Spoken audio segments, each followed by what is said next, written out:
तो मूवी की शुरुआत होती है एक खाली से सीक्रेट आइलैंड के ऊपर, जहाँ पर हम बीच के जस्ट किनारे पर एक छोटे से घर को देख पाते हैं, जहाँ पर रहता है सोनोदा नाम का एक आदमी जो कि एक वीआर टेक कंपनी का काइंड ऑफ सब्जेक्ट है। अब वो वीआर हेडसेट लगाकर रिलैक्स करने लगता है और उसे मॉनिटर कर रही होती है उस वीआर कंपनी की हेड ईदे।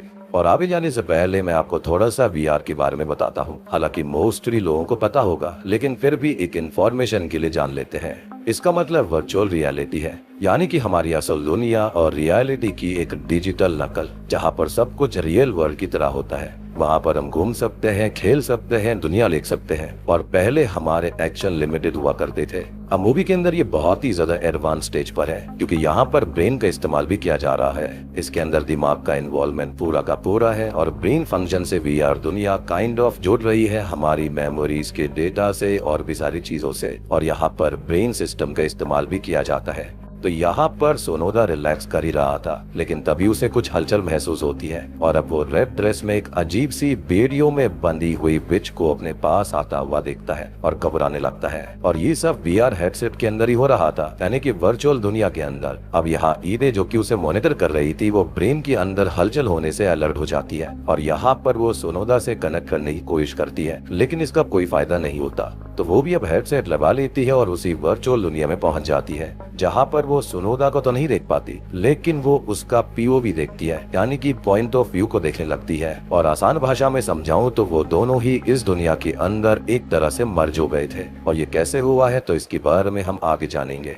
खैर, अब वो दोनों ही उस रेड ड्रेस जो विच को देख पाते हैं, जो कि उस पर हमला करती है और सोनोदा उससे बचकर भाग रहा था, जिसको वो विच पानी में डुबाकर खत्म कर देती है और साथ ही साथ ईदे भी खत्म हो जाती है। लेकिन शॉकिंग पार्ट ये है कि उसका कैबिन बीच से दूर था। वो कैबिन में थी, उसके आसपास पानी का नामो निशान नहीं था, लेकिन जैसे ही वो उस वर्चुअल दुनिया में मरी, वैसे ही यहाँ पर उसके आसपास पानी ही पानी है। वो पूरी तरह से भीगी हुई है और यहाँ पर सोनोदा मारा गया था, वहाँ हम एक तोरी गेट को अपीयर होता देखते हैं। आसान भाषा में समझे तो ये गेट एक डोरवे है जो कि एक से दूसरी ट्रांजिशन कर सकता है और इसे श्राइन गेट भी कहा जाता है, जिससे पार करके श्राइन तक जाया जा सकता है। और ये अक्सर रेड कलर के होते हैं, क्योंकि माना जाता है कि रेड तोरी गेट जो होते हैं वो ईविल को दूर रखता है, लेकिन ये वाला तोरी गेट अपने रेड कलर को छोड़ चुका है। खैर, इसके बाद हम देखते हैं एक ब्रेन साइंटिस्ट को जिसका नाम टोमोनिको है और वो अपने शहर से इस आइलैंड पर आया है ईदे की ही टीम को ज्वाइन करने के लिए। और वो ईदे का मैसेज भी देखता है जो कि उसने वर्चुअल स्पेस में उन्हें भेजा था,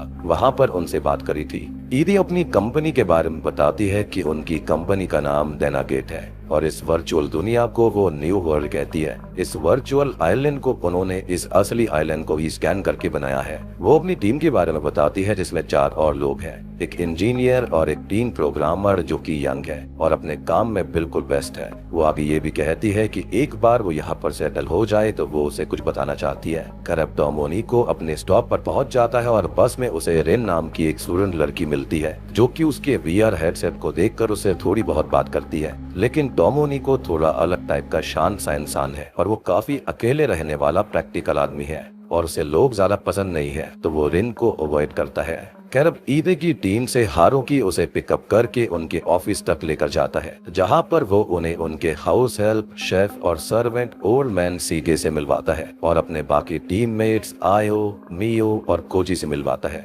साथ ही साथ हारुकी यहाँ पर टोमोनिको से रास्ते में बात करते आया था और टोमोनिको ने रास्ते में ही एक तोरी गेट को देखा था, जिसके बारे में वो पूछता है। तो हारुकी ये बताता है कि अक्सर यूता, जिन्हें प्रीस्टेस या फिर शेमन्स कह सकते हैं, उनके घर के बाहर होते हैं और यहाँ पर एक शेमन है जिसके पास लोकल्स अपनी छोटी मोटी दिक्कतें लेकर जाते रहते हैं। तो ये काफी आम बात है। अब आते ही वो अपने काम पर लग जाता है और सबको वर्चुअल वर्ल्ड में ले जाता है, जहाँ पर वो लोग अब उस वर्चुअल वर्ल्ड की स्मेल भी ले पा रहे थे, बाकी सेंसेस भी इस्तेमाल कर रहे थे। और ये करने के लिए उसने ब्रेन डेटा, मेमोरी टिश्यू को हेडसेट डेटा के साथ जोड़ दिया था। और हम टेक्निकल चीजों में ज्यादा नहीं जाएंगे, बस इतना कह सकते हैं कि पहले वीआर के अंदर वो लोग इस आइलैंड को देख सकते थे, यहाँ पर घूम सकते थे, लेकिन अब यहाँ पर उसको स्मेल कर सकते हैं, थोड़े बहुत बाकी सेंसेस का इस्तेमाल कर सकते हैं। और यहाँ टोमोनिको ये भी बताता है कि ये सब शेयर्ड एक्सपीरियंसेस हैं, जो कि अलग अलग होगा और इंडिविजुअल चीजें काफी बियॉन्ड भी जा सकती हैं। लेकिन अब होता ये कि तभी तोमोनी को ग्लिच करके सडनली ही एक बहुत ही डार्क दुनिया में आ जाता है, जहाँ पर उसे वही बीच, उस बीच के सामने वही कैबिन दिखता है जहाँ पर वो सोनोला को देख पाता है, जिसे वो जानता तक नहीं था। और अब उसे भी सोनोला के साथ वही रेड ड्रेस वाली विच दिखाई देती है, जो कि उसके पास आने लगती है। और उससे पहले कि वो उसे कुछ करे, चीफ ईदे का हाथ उसे खींच लेता है, जिससे कि वो असल दुनिया में जाग जाता है। अब वो ये नोटिस करता है कि उस वीआर दुनिया के अंदर उसके कपड़े जैसे भीग गए थे, अभी भी वैसे ही भीगे हुए थे, जिससे कि वो थोड़ा सा परेशान हो जाता है और ये समझ नहीं पाता कि यह हुआ कैसे। अब वो टीम से ईदे के बारे में पूछता है तो सब ये बताते हैं कि वो तो खत्म हो चुकी है। तभी हम रिन को देखते हैं, जो कि अंकल सीगी का ख्याल रखती है और उनके लिए खाना लेकर जाती है, जिसे अक्सर कुछ लड़कियां बुली भी करती हैं। और वो उनसे जैसे तैसे लड़ लड़ा कर उनके घर जाती है और वो भी उसे बहुत चाहते हैं, जो कि अभी वर्शिप करने के लिए गए हुए थे, क्योंकि वो एक काफी स्पिरिचुअल पर्सन है। लेकिन लोग उनको गलत समझते हैं, बैड ओमन मानते हैं और उनसे काफी रेसिस्ट बिहेव भी करते हैं। साथ ही साथ यहाँ के कई बच्चे उन्हें अक्सर बुली करते रहते हैं। खैर तभी हम तोमोनिको को एक ऑफिस में देख पाते हैं, जहाँ पर वो अपने रजिस्ट्रेशन को कराने आया था कि वो यहाँ पर नया रहने आया है। और यहाँ पर भी जब वर्कर्स होते हैं ना, वो चीफ ईदे और सोनोदा के बारे में ही बात कर रहे थे। खैर अब तभी सोनोदा की बेटी तामाकी वहाँ पर आती है, जिसे सोनोदा का सामान और उसकी अस्थियां दी जाती हैं, क्योंकि सोनोदा ने काफी समय पहले ही अपनी बीवी और बेटी को छोड़ दिया था, जिसके बाद उनका कभी कोई कांटेक्ट नहीं हुआ। खैर अब वो दोनों बस से जाने लगते हैं और बस एक जगह आकर खराब हो जाती है और वो दोनों अपने अपने रास्ते निकल जाते हैं, क्योंकि वो एक दूसरे को जानते नहीं थे और उनका एक दूसरे से कोई लेना देना भी नहीं था। अब ये दोनों ही यहाँ के बारे में कुछ ज्यादा जानते नहीं है और यहाँ के लोग किसी से ज्यादा मतलब भी नहीं रखते, अपने घरों से भी कम ही निकलते हैं, तो उन्हें कोई हेल्प भी नहीं मिल पाती। और अलग होकर यहाँ वहाँ घूमने के बाद वो लोग एक दूसरे से टकरा जाते हैं और तभी उन्हें सीगी मिलता है, जो कि यही एक घर में छोटा मोटा काम कर रहा था और ये घर है शेमन का। वो दोनों उससे मिलते हैं और वो ये पूछती है कि वो यहाँ पर कैसे आए। इस पर तोमोनी को ये कहता है कि उसकी बस खराब हो गई थी। तामाकी कहती है कि वो अपने पिता का सामान लेने आई है, लेकिन शेमन उनसे कहती है कि वो लोग यहाँ तक लाए गए हैं, आए नहीं है, उनका फेट था उसके पास आना। अब वो तामाकी का हाथ पकड़कर बताती है कि उसके पिता पानी में डूबकर मारे गए थे और मरते वक्त पछतावे में थे। अब वहीं वो तोमोनिको का हाथ भी पकड़कर बताती है कि जिसके लिए वो यहाँ पर आया है वो भी मर चुकी है, सेम डे सेम तरीके से जैसे कि सोनोदा मारा गया था। लेकिन वो इन सब चीजों को यकीन नहीं करता। ऑब्वियस ही बात है कि वो साइंटिस्ट है और ऐसे सुपरस्टिशंस में वो नहीं मानता, उसको साइंटिफिक एविडेंस चाहिए होता है। अब यहाँ तामाकी को उसके पिता की अस्थियां पानी में बहाने की विजन्स आते हैं और उसकी हालत खराब होने लगती है, जिसे तोमोनी को संभालता है। और तभी हम चीफ ईदे और सोनोदा की स्पिरिट्स को उनके पीछे खड़ा हुआ देख पाते हैं। तभी शेमन उनसे ये कहती है कि आगे कुछ भी हो वो लोग उसके पास आ सकते हैं। जिसके बाद में वो लोग वहाँ से चले जाते हैं और रास्ते में बात करते हैं कि आखिर उसने ऐसा क्या ही देखा होगा जो ये सब बातें बताई। तोमोनी को अब अपने प्रोजेक्ट के बारे में भी तामाकी को बताता है और वो उसे अपने पिता के घर ले जाती है, जहाँ पर वो कारपेट पर पानी नोटिस करता है और रियलाइज करता है कि शेमन ने सही कहा था कि वो और ईदे एक ही दिन एक ही समय पर एक ही तरीके से मारे गए थे। और तभी वो ये रियलाइज करके शॉक्ड हो जाता है कि उसने आखिरी वीआर सेशन में जो बीच के किनारे घर देखा था वो यही सेम घर था, यानी कि सेम कैबिन था। उसने उस कैबिन के अंदर सोनोदा को भी देखा था। और तभी तोमोनी को उस रेड ड्रेस्ड विच के बारे में तामाकी से पूछता है कि उसके पिता किसी लेडी के साथ रहा करते थे,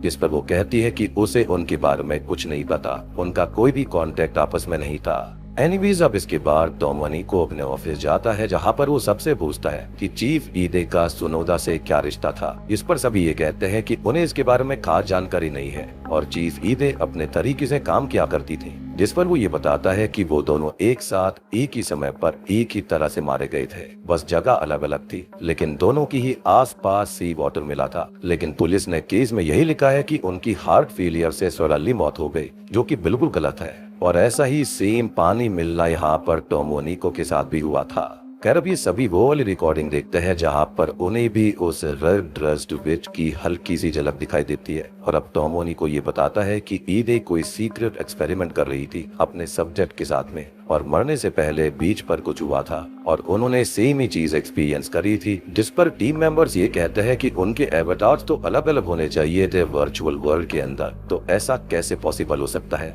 खैर तभी हमें तामाकी को दिखाया जाता है, जिसे अपने पिता के पुराने जमान में कुछ बैंक पासबुक्स मिलती है, जिसके अंदर कुछ मनी डिपॉजिट एंट्रीज थी और उसकी तामाकी के साथ बचपन की एक पिक्चर भी थी, जिसको देखकर वो इमोशनल हो जाती है। खैर तभी तोमोनी को अपनी टीम को ब्रेन सिंक्रोनिसिटी के बारे में बताता है। वर्चुअल वर्ल्ड के अंदर सिर्फ बॉडी सेंसेशन शेयर करने के बियॉन्ड एक सिस्टम होता है जहाँ पर लोग मेमोरीज, थॉट्स और फीलिंग्स को यूनाइट कर सकते हैं। सिर्फ एक्शन ही नहीं बल्कि सब्जेक्टिव डेटा भी, जैसे कि दुख, गुस्सा, खुशी और डर जैसी फीलिंग भी यूनाइट हो सकती है और ये सारे इमोशन सिंक में होते हैं। तो ईदे अपने सब्जेक्ट की ब्रेन एक्टिविटी का डेटा कलेक्ट कर रही थी और ये डेटा ब्रेन सिंक्रोनिसिटी के लिए था। जैसे कि एक हायर एनिमल एक दूसरे एनिमल को देखकर उसकी नकल करता है, इसे मिरर न्यूरॉन्स कहते हैं और ये होता है नर्व सेल से, और न्यूरॉन एक्टिविटीज को डेटा में कन्वर्ट करके एक दिमाग को दूसरे से जोड़ा जा सकता है और यही होता है ब्रेन सिंक्रोनिसिटी। अब ये चीज सुनकर आयो तो ये कहती है कि ये तो गॉड वर्ल्ड में जाने जैसा हो जाएगा, जिस पर कोजी कहता है कि इस दुनिया में फ्लॉज भी हैं। तभी तो 2 लोग मारे गए, जिस पर डोमिनी को कहता है कि वो लोग इस वर्ल्ड में मारे गए, मतलब कि वो फिजिकल मरे हैं, लेकिन उनके डेटा न्यू वर्ल्ड के स्टेशन में तो स्टोर होंगे ही। और तभी हम ऑफिस के बाहर ईदे की स्पिरिट को खड़ा देख पाते हैं, जिसकी एक झलक सीगे भी देख लेता है, और इसलिए क्योंकि वो एक स्पिरिचुअल पर्सन था। अब डोमिनी को ईदे और सोनोदा के मेमोरी डेटा को रीड करता है और अपने टीम के ब्रेन डेटा को भी रीड करता है ताकि उस रेड ड्रेस्ड विच वाले ग्लिच को वो समझ पाए, लेकिन कोई फायदा नहीं होता। अब वो तामाकी से मिलता है जो कि उसको बताती है कि उसके पिता को इस कंपनी से बहुत ज्यादा पैसे रेगुलरली मिल रहे थे और वो जानना चाहती है कि आखिर चल क्या रहा था और वो किस लेडी के साथ थे, जिसके बारे में टोमोनिको ने उसको बताया था। लेकिन फिलहाल उसके पास भी इसका कोई जवाब नहीं है, लेकिन उसको एक आइडिया आता है और वो अपने टीम और तामाकी के साथ शिमन के घर पहुंच जाता है। वहां पर वो लोग उस पर EEG हेडसेट लगाते हैं ताकि उसका ब्रेन डेटा वो ले पाए, क्योंकि वो इंसानी दुनिया के बियॉन्ड देख सकती है और उसने देखा भी था कि ईदे और सोनोदा कैसे मारे गए थे। और उसका प्लान ये था कि वो उस डेटा को कन्वर्ट करके और रेंडर करके वो सोनोदा और ईदे के डेटा से मैच और रेंडर करके पता लगा सकते हैं कि उनके साथ हुआ क्या था, उन्होंने आखिर देखा क्या। खैर अब तामाकी शेमन के सामने बैठी हुई थी और वो उसका हाथ पकड़कर उससे बात करने लगती है और अब आसपास रूम में हलचल शुरू हो जाती है। बाहर मौसम खराब होने लगता है और तभी सोनोदा की स्पिरिट वहां आ जाती है, जो कि तामाकी के कान में विस्पर करती है कि वो यहाँ से चली जाए। और यहाँ पर शेमन की ब्रेन वेव्स बहुत ही ज्यादा फ्लक्चुएट होने लगती हैं, यानी कि शायद से वो दूसरी दुनिया से जुड़ रही थी। अब तभी शेमन डर के मारे अपना हाथ छुड़ा लेती है, जिससे कि सोनोदा की स्पिरिट वहां से चली जाती है। लेकिन तामाकी को 2 हाथ हॉन्ट करते हैं और टोमोनिको उसे संभालता है। अब वो सभी लोग ऑफिस आ जाते हैं और कोजी तामाकी से थोड़ा सा रूड बिहेव कर रहा था, तो वो लोग उसे यहाँ से भगा देते हैं। अब टोमोनिको लिए हुए ब्रेन डेटा को कन्वर्ट करके रेंडर पर लगा देता है और सभी लोग अपने अपने घर चले जाते हैं और वो तामाकी से थोड़ी बात करता है। अब रात को कोजी नशे में ऑफिस आता है, जो कि उस ब्रेन डेटा को देखने के लिए VR हेडसेट लगा लेता है, लेकिन अब वहाँ पर सी वाटर आने लगता है। खैर अगली सुबह जब पूरी टीम वहाँ पर आती है तो सभी ऑफिस को पानी से भरा देखकर बहुत ही ज्यादा परेशान हो जाते हैं, और ये सी वाटर था तो वो काफी ज्यादा दिक्कत में आ गए थे, क्योंकि ऐसा ही पहले हुआ था। अब वो लोग CCTV फुटेज को चेक करते हैं तो उन्हें कोजी दिखाई देता है और वो उसका VR रिकॉर्ड चेक करते हैं तो उन्हें उसके अंदर वही सेम रेड ड्रेस वाली विच दिखाई देती है, जो कि बिल्कुल साफ दिख रही थी। लेकिन शॉकिंग ये था कि वो सोनोदा वाली मेमोरी डेटा से हट चुकी थी, मतलब उसने खुद को डेटा से बाहर कर लिया है। अब उन्हें कोजी की रिकॉर्डिंग में वही तोरी गेट दिखाई देता है और कोजी उसके पार निकलकर उस सी में पहुंच गया था, जहां पर वो रेड ड्रेस्ड विच उसे भी खत्म कर देती है। लेकिन गेट के पार क्या हुआ ये लोग ये नहीं देख पाते और उन्हें वहां पर उस विच के बाल भी मिल जाते हैं, जिससे वो बहुत ज्यादा डर जाते हैं कि VR दुनिया के चलते असल दुनिया में चीजें कैसे हो रही हैं और लोग कैसे मर रहे हैं। खैर तभी हम 3 लोगों को देख पाते हैं जो कि अपने घर जा रहे थे। तभी वो विच उन्हें हॉन्ट करती है और एक आदमी को खत्म कर देती है, मतलब कि वो अब हमारी दुनिया में आ चुकी है या फिर वो पहले से ही यहाँ पर थी। ये जानने के लिए हम आगे बढ़ते हैं। अब अगले सीन में हम सीगे को देख पाते हैं जो कि कहीं जा रहा था और रिन उसे खाना देने आ रही थी, जो कि उसके पीछे आती है और बीच तक पहुंच जाती है, जहां पर सीगे उस तोरी गेट के सामने सिंगिंग कर रहा था और रिन उसके पास जाने लगती है, लेकिन उसे कुछ अजीब सा फील होता है तो वो वहां से लौट आती है। अब उस विच ने जिस आदमी को मारा था उसका फ्यूनरल होता है, जहाँ पर सीगे भी जाता है, लेकिन लोग उसे वहां से भगा लेते हैं, जिससे उसे बहुत ही ज्यादा बुरा लगता है। और अब शेमन उससे बात करती है और पूछती है कि आखिर टोमोनिको और उसकी टीम कर क्या रही है। यहाँ पर हम आयो को भी देख पाते हैं जो कि अपने घर पर थी और अब उसे वो विच हॉन्ट करती है, जिससे उसकी तबीयत बहुत ही ज्यादा बिगड़ जाती है। खैर दूसरी तरफ हम टोमोनिको और टीम को बात करता हुआ देख पाते हैं और हारुकी ये सजेशन देता है कि उन्हें सब कुछ इरेज करके न्यू वर्ल्ड को ही खत्म कर लेना चाहिए, क्योंकि अब चीजें उनके बस से बाहर जा रही हैं और उन्हें समझ भी नहीं आ रही। खैर तभी वो सब शेमन से मिलने जाते हैं और उससे रेड ड्रेस बिच के बारे में पूछते हैं और वो उन्हें एक लेजेंड की पिक्चर दिखाकर ये पूछती है कि क्या उन्होंने इसी लेडी को देखा है, जिस पर वो सभी हाँ करते हैं और वो बताती है कि ये इमाजो एक कर्स है जो कि इसी आइलैंड पर जन्मा था। तो असल में काफी सालों पहले इमाजो एक बहुत ही ब्यूटीफुल और यंग स्लेव हुआ करती थी, जिसे उसके ही ओनर ने असॉल्ट किया, टॉर्चर किया और जब ये बात ओनर की बीवी को पता चली तो उसने उसे भी बहुत मारा। अब यहाँ पर इमाजो के साथ बहुत ही गलत चीजें करी गई थी। उसको बहुत ही गंदे तरीके से पीटा, गरम सरिये से उसके प्राइवेट पार्ट्स को बहुत ही हर्ट किया, उसके बाल उखाड़ दिए और जितनी बेरहमी से हो सके उसे टॉर्चर कर दिया और फिर आइलैंड के सभी लोग उसे मारते मारते बीच तक ले गए और वहाँ पर तोरी गेट पर उसे लटका कर पत्थरों से पीटा। कई कई दिनों तक उसे ऐसे ही छोड़ दिया गया और वो ऐसे ही एक दिन उस सी में डूबकर मारी गई और ये वही जगह थी जहाँ पर सीगे ने गाना गाया था। लेकिन इमाजो की स्पिरिट मौत से बाहर आई और जिसने उसे तड़पाया सबसे बदला लिया, एक को खत्म कर दिया, जो खत्म नहीं हुए उन्हें पदस करके पागल कर दिया और ये कर्स पूरे आइलैंड पर फैल गया। अब वो आगे बताती है कि इमाजो इस दुनिया और दूसरी दुनिया में आर पार हो रही है, क्योंकि माना जाता है कि दूसरा वर्ल्ड, दूसरा आइलैंड भी है जहाँ पर रिमोर्स में मारे गए लोग कैद हैं और वो तोरी गेट इमाजो का गेटवे है और उसे रोकने के लिए उन्हें उस गेटवे को यहाँ से बंद करना होगा, जो कि खुल चुका है। अब वो लोग वापस ऑफिस आते हैं और टोमोनिको फैसला करता है कि वो वीआर वर्ल्ड में जाएगा, इमाजो को रोकेगा, साथ ही साथ ये पता लगाएगा कि वो इस प्रोग्राम में आई तो आई कैसे, यानी कि वो मैट्रिक्स में एक ग्लिच की तरह थी।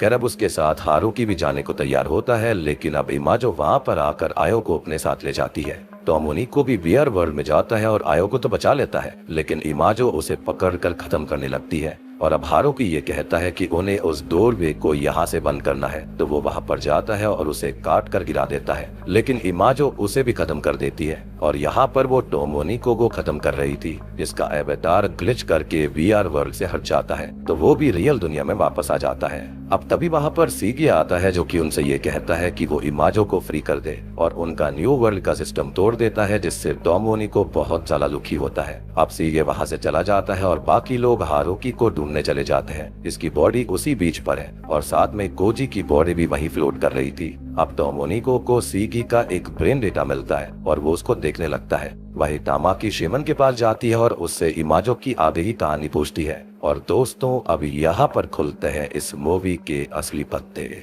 तो असल में सीगे की जो मदर थी वो पागल हुई थी और कहा जाता है कि वो इमाजो कर से पागल हुई है और वो आइलैंड पर हर मर्द के साथ रिश्ता बनाती थी जिससे उनका पति दुखी रहता था, तो उसने खुद को खत्म कर लिया और उसे भी आस पड़ोस के लोग पीटने लगे और अपनी माँ की ऐसी हालत देखकर वो टूट गया। साथ ही साथ उसको सब बुली करने लगे, नीचा दिखाने लगे और वो बेचारा इमाजो के कर्ज का इस आइलैंड का एक विक्टिम बन गया। अब एक रोज तो उसकी हालत ये तक हो गई थी कि उसकी माँ को होश ही नहीं था कि वो उसके साथ गलत करने लगी थी और होश आने पर वो रोने लगी और उस दिन के बाद से वो कभी किसी को नहीं दिखी। तो हुआ ये कि सीगे ने अपनी माँ और इमाजो को एक ही मान लिया था, इसलिए उसने इमाजो को फ्री कर दिया ताकि वो इस आइलैंड से अपना और उसका बदला ले पाए। यानी कि ये सब सीगी का करा धरा था और अब यहाँ उससे मिलने रेना आती है तो वो उसे उसके श्राइन रूम में कैद कर देता है, क्योंकि बाहर रहने पर वो मारी जाती और वो खुद को भी खत्म करने निकल जाता है, जिसे शेमन समझाती है, लेकिन वो उसकी कोई बात नहीं सुनता। बेसिकली यहाँ पर सीगे मैडमैन हो गया था।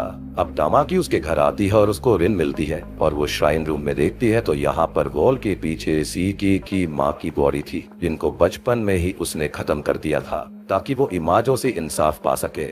खैर तभी तामाकी और रिन आजाद होकर उस टोरी गेट को जलाने के लिए जाती है, जहाँ पर उन्हें आयो और मियो भी मिलती है और वही सीगे भी खुद को खत्म कर लेता है, यानी कि उसने एक बहुत ही खतरनाक कर्ज को फिर से अनलीश कर दिया था। अब वो उस गेटवे को जलाने लगती है, लेकिन तभी इमाजो उन पर हमला करती है और सडनली वो वर्चुअल वर्ल्ड में चली जाती है, जिसे कोई और नहीं बल्कि टोमोनिको अपने साथ खींच कर ले गया था। अब देखो डोरवे जलने से इमाजो तो खत्म हो जाती है, एटलीस्ट वहाँ पर तो वो नहीं आएगी, लेकिन टोमोनिको भी वहीं फंस गया था, जिसे बचाने तामाकी आती है। मूवी के एंडिंग सीन में हम उन दोनों को इस आइलैंड से दूर किसी वर्चुअल वर्ल्ड में देख पाते हैं, जहाँ पर उन्हें कुछ अजीब सी आवाजें आती हैं। वहीं रेन सीगे की याद में पानी में डूबकर खुद को खत्म कर लेती है और इतना तो हम जानते हैं कि ना ही कर्ट्स मरता है ना ही कहीं जाता है, बल्कि वो ट्रांसफर हो जाता है या फिर रूप बदल लेता है और मुझे लगता है कि यहाँ पर अब इमाजो की जगह कोई और आएगा। तो क्या वो रिन हो सकती है, क्योंकि ऐसे कर्ज कभी भी डिस्ट्रॉय नहीं होते। इसी के साथ में ये मूवी यहीं पर खत्म हो जाती है। तो दोस्तों, ये थी इमर्शन फिल्म की कहानी। उम्मीद करता हूँ कि आपको कॉन्सेप्ट अच्छा लगा होगा। मुझे कॉन्सेप्ट काफी बढ़िया लगा, काफी इंटरेस्टिंग है, नया है।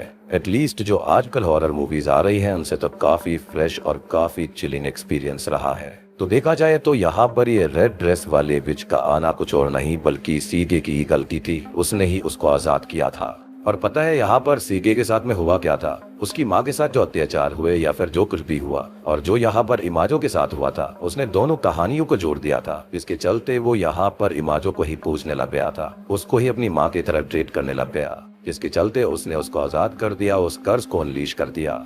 और एंडिंग में मुझे ऐसा लगता है कि तामाकी और टोमोनिको अभी उसी दुनिया के अंदर फंसे हुए हैं, शायद से वो वापस अभी नहीं आ पाए हैं। एंड आई पर्सनली फील कि इमाजो खत्म नहीं हुई है, बल्कि वो उसी वर्चुअल दुनिया के अंदर शायद से अब इनके साथ में बदला लेगी या फिर वो उनके साथ कुछ भी गलत कर सकती है। पर इसलिए मैंने ये कहा था कि ये कर्ज इतनी आसानी से खत्म नहीं होते। और इस बात की श्योरिटी है कि ये लोग वापस नहीं आए हैं, क्योंकि वो चेन्स की आवाज थी ना, वो यही सिग्निफाई करती है कि वो वेज अभी भी वहीं पर है और उनको खत्म कर सकती है। और मेरे ख्याल से जो बैकग्राउंड में चेन्स की आवाज है, चेन्स की टूटने की आवाज है, वो ये सिग्निफाई करती है कि अब ये विच जो है वो एक वर्ल्ड के अंदर नहीं है। इमाजो एक दुनिया में नहीं थी, अब वो पूरे के पूरे वीआर वर्ल्ड में फैल चुकी है। जब भी कोई वीआर वर्ल्ड के अंदर जाएगा, चाहे वो कोई भी XYZ हो सकता है, वो उसको हर्ट कर सकती है। और इस चीज को रोकने के लिए तामाकी और टोमोनिको को कुछ ना कुछ करना पड़ेगा। लेकिन सबसे पहले तो देखने वाली बात ये होगी कि उनको असल दुनिया में लेकर कौन आएगा। आई पर्सनली बिलीव कि यहाँ पर ये लोग उस शेमन के ब्रेन डेटा का इस्तेमाल कर सकते हैं, क्योंकि जब वो उस दुनिया से इस दुनिया में कनेक्ट कर सकती है तो इसके साथ ये वीआर वर्ल्ड में कुछ ना कुछ जरूर कर सकते हैं। तो यहाँ पर टोमोनिको को अपना दिमाग लगाना होगा। और सबसे बड़ी बात कि टोमोनिको ने आइडिया लगाया था कि जो उसकी चीफ थी उसका डेटा कहीं ना कहीं स्टोर होगा, जिसको आसान भाषा में स्पिरिट कहा जा सकता है। तो माइट भी उसको यूज करके ये लोग वापस जरूर आ सकते हैं। तो उम्मीद करता हूँ कि आपको ये मूवी और एक्सप्लेनेशन अच्छी लगी होगी। अच्छी लगी है तो वीडियो को लाइक कर देना, चैनल के ऊपर नए हैं तो सब्सक्राइब कर लीजिए।